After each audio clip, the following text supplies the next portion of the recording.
উচ্চ মাধ্যমিক ইংরাজি পরীক্ষার প্রশ্নপত্র নাকি ভাইরাল হয়ে গেল।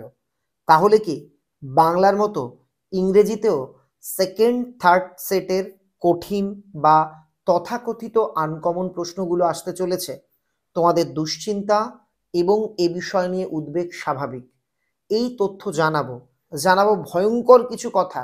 কিন্তু তার আগে একটা গল্প সবাই শুনে নাও, যেটা আজকের দিনে উচ্চ মাধ্যমিক পরীক্ষার্থী অর্থাৎ তোমাদের শোনাটা, জানাটা আর শেয়ার করে বন্ধুদের জানানোটা, বা যারা আমার ভিডিও শেয়ার করতে চাইছো না, ভিডিও থেকে গল্পটা জেনে নিয়ে বন্ধু বান্ধবীদের এই একই গল্প বলাটা ভীষণ জরুরি।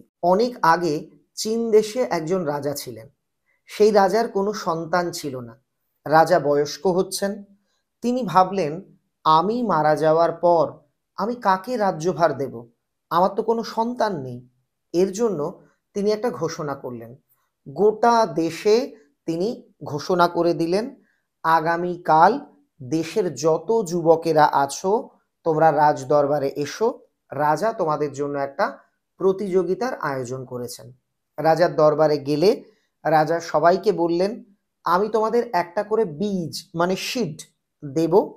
সেই বীজটা তোমরা বাড়ি নিয়ে যাবে এবং সেই বীজটাকে পরিচর্যা করবে। 1 বছর পর এই বীজে যার সব থেকে ভালো গাছ হবে তাকে আমি আমার রাজ্যভার অর্পণ করব। সবাই বীজ নিয়ে বাড়ি চলে গেল। 2-3 মাস গেছে। কারো গাছে একটু একটু পাতা এসেছে, কারো গাছ একটু বড় হয়েছে, কারো গাছ আবার একেবারে শুকিয়ে যাওয়ার মতো হয়েছে। মোটামুটি সবারই গাছ সুন্দরভাবে বেড়ে উঠছে। একজনের তবে কোনো গাছ হয়নি। ছেলেটির নাম লিন। সে প্রতিদিন জল দেয়, তাকিয়ে থাকে, কিচ্ছু হয়নি। 1 বছর শেষ। রাজদরবারে সবাই তব হাতে দাঁড়িয়েছে। রাজা এক একজনের গাছ দেখছেন। কারো গাছে ফুলের কুঁড়ি এসছে, রাজা বলছেন বাহ, চমৎকার। কারো গাছের পাতা আবার একটু পোকায় খেয়ে নিয়েছে। রাজা রেগে বলছেন, কি এটুকু পরিচর্যা করতে পারো না? কারো গাছ আবার অনেকটা বড় হয়েছে। রাজা বলছেন বাহ, খুব সুন্দর। যেতে যেতে রাজা থমকে দাঁড়ালেন লিনের কাছে। বলল, কি তুমি গাছ ফলাতে পারোনি? লিন কাচুমাচু হয়ে বলছে, হ্যাঁ রাজামশাই, আমার তো গাছ জন্মালো না, আমি তো খুব ভালোভাবে পরিচর্যা করেছি। রাজা সবার গাছ দেখলেন, কাউকে ভালো বললেন, কাউকে মোটামুটি বললেন, কাউকে কিছুই বললেন না। শেষে গিয়ে তিনি নিজের সিংহাসনে বসলেন। বসবার পর রাজামশাই বললেন, একদম প্রথমেই কোনো কথা নয়, লিন আমার মৃত্যুর পর এই সিংহাসনে বসবে।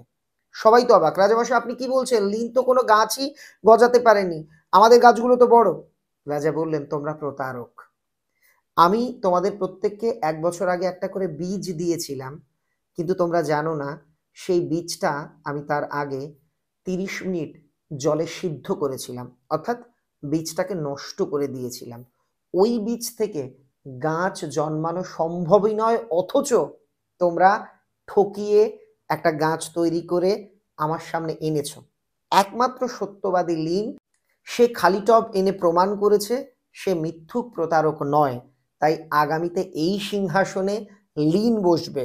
আর এই আনন্দে আমি তোমাদের শাস্তি দিলাম না, নচেত রাজার সঙ্গে প্রতারণা করবার জন্য তোমাদের শাস্তি পাওয়া উচিত ছিল। এটাই আমি তোমাদের বলবো। চারিদিকে অনেক বিভ্রান্তিকর তথ্য শুনতে পারবে। প্রশ্ন বুঝি ফাঁস হয়ে গেল, টেলিগ্রাম চ্যানেলে একদম প্রশ্নের ছবি দেখা যাচ্ছে, তার মানে প্রশ্ন ভাইরাল হয়ে গেছে। কয়েকজন নিকৃষ্ট জালিয়াত প্রতারক ইউটিউবার ভিডিওতে দেখিয়ে দিচ্ছে 24-এর প্রশ্ন তারা নাকি পেয়ে গেছে। এই সব বিভ্রান্তিতে কেউ যাবে না। তোমরা নিজের পড়াশুনোটা মনোযোগ দিয়ে করো। এই জায়গাতে একটা বিষয় বলবো, টেলিগ্রামে একটা বড় সড় ষড়যন্ত্রের চক্র চলছে। ইতিমধ্যে তোমরা দেখেছো বাংলা পরীক্ষার প্রশ্নপত্র কঠিন হয়েছে। একজন ছাত্রনেতা দাবি করেছে 1 আর 2 নাম্বার সেটের প্রশ্ন নাকি ফাঁস হয়ে গেছিল, তাই 3 নাম্বার সেটের প্রশ্নপত্র দিয়ে তোমাদের বাংলা পরীক্ষা নেওয়া হয়েছে, যে জন্য প্রশ্ন নাকি একটু কঠিন গোছের হয়েছে। এটা তোমরা মিডিয়াতে দেখেছো। তোমরা অনেকেই ভয় পাচ্ছ ইংরেজি প্রশ্নও ফাঁস হয়ে গেল, তার মানে ইংরেজিও আমাদের সেকেন্ড থার্ড সেটের প্রশ্ন দেওয়া হবে, কঠিন হবে। এই জায়গাতে একটা বিষয় বলি, যদি সত্যি প্রশ্ন ফাঁস হয়, যদি সত্যি সেট কোশ্চেন বদলে দেওয়া হয়, তাহলে প্রশ্ন কিন্তু অচেনা গোছের হবেই। তবে আমার ব্যক্তিগতভাবে মনে হয় পরীক্ষা দিতে গিয়ে প্রশ্ন পাওয়ার পর কেউ কোনোভাবে ছবি টবি তুলে সেটা দিতে পারে, এটা হতে পারে, কিন্তু পরীক্ষার আগে প্রশ্নপত্র উচ্চ মাধ্যমিকের ভাইরাল হয়ে যাচ্ছে, এটা কিন্তু যথেষ্টই বেনজির। আমার মতে এটা হয় না। ইলেভেনে যেহেতু গতবার স্কুলের হাতে প্রশ্নের দায়িত্ব ছিল, ইলেভেনের প্রশ্ন অনেক জায়গাতে আমরা দেখেছি ভাইরাল হয়েছিল, কিন্তু উচ্চ মাধ্যমিকের পরীক্ষার প্রশ্নপত্র পরীক্ষার আগে পাওয়াটা কিন্তু সত্যি ক্রিটিক্যাল। তাই আমি তোমাদের বলবো কেউ চিন্তায় থেকো না। তবে আমার মনে একটা ভয়ও আছে, এই গুজব সত্যি মনে করে বোর্ড যদি সত্যি সত্যি 1 বা 2 নাম্বার সেট বদলে দেয়, সেটা কিন্তু ছাত্রছাত্রীদের জন্য খুব খারাপ হবে। টেলিগ্রামে গিয়ে আমি শিউরে উঠলাম, আমি আগের ভিডিওতে বলেছিলাম একাধিক প্রতারক এডিট করে 2024-24 লিখে প্রশ্নপত্র বানিয়ে, প্রতারকরা যেমন টেলিগ্রামে বলছে টাকা দাও, আমাদের কাছ থেকে প্রশ্ন কেন, হাজার হাজার টাকা কামিয়েছে।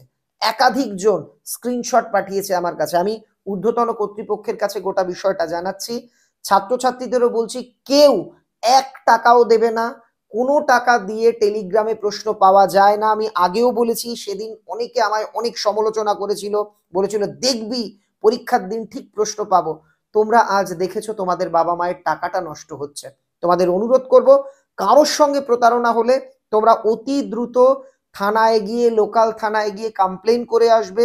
থানায় গিয়ে বলবে আমরা স্টুডেন্ট, এই গ্রুপ, এই সেই পেমেন্ট করবার জন্য স্ক্যান কোড দেওয়া হচ্ছে, এখানে টাকা পাঠাতে বলা হচ্ছে, এগুলো দিয়ে আসবে।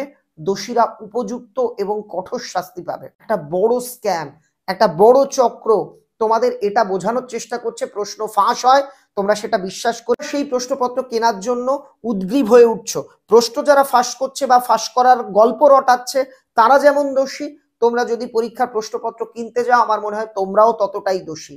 তাই আমি একটা কথা বলবো, তোমরা বাংলার ভবিষ্যৎ, বিক্রি হয়ে যেও না, নত হয়ে যেও না, গুজবে কান দিও না, সবটাই অপপ্রচার। আমার ব্যক্তিগতভাবে মনে হচ্ছে কোনো প্রশ্ন ফাঁস হয়নি। তুমি বলো, তুমি কোথাও পরীক্ষার আগে প্রশ্ন নিজে দেখেছো?